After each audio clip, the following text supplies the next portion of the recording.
My name is Coco Prophet, and I remember when I was a child, I was raised in the Bronx in New York. I went to Catholic school, and it was predominantly black, Dominican, Puerto Rican, and some white.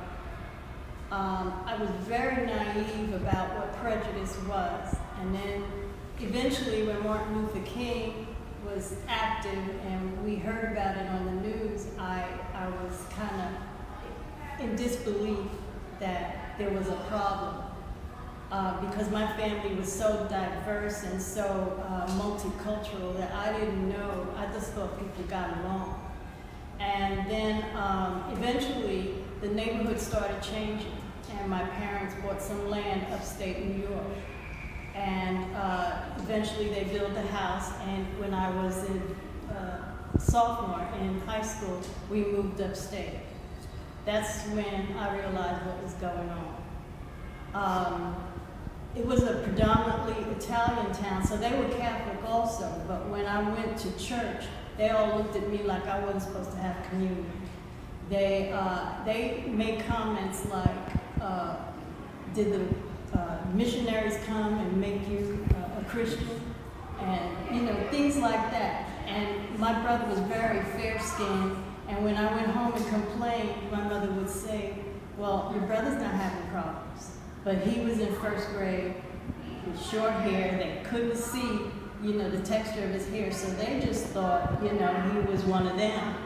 And then one day they found out he was one of us. And things were a little different, but they were starting to change somewhat, the younger people. But I still have problems.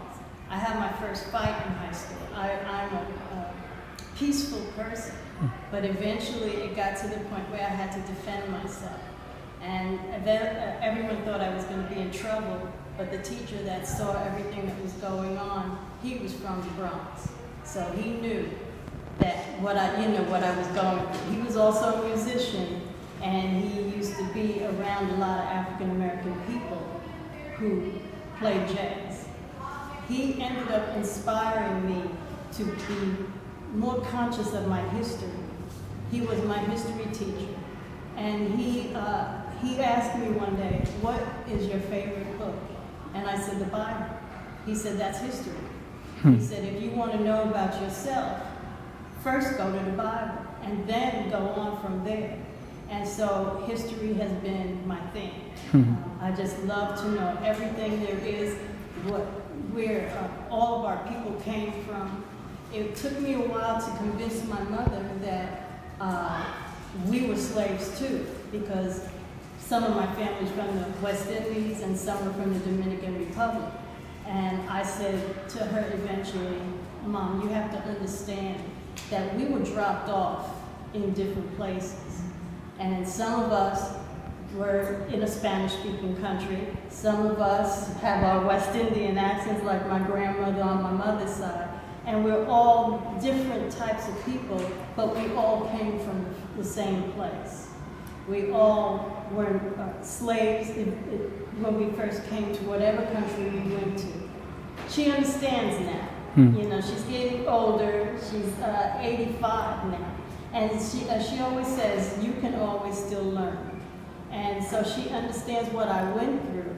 She sometimes apologizes, and I say, you didn't know. You thought that life was wonderful, and you thought people were fair. But we all know that that doesn't work all the time. We have something going on right now in our country. So things change, but I always believe in peace. Always go for peace first, because it'll conquer everything. Thank you.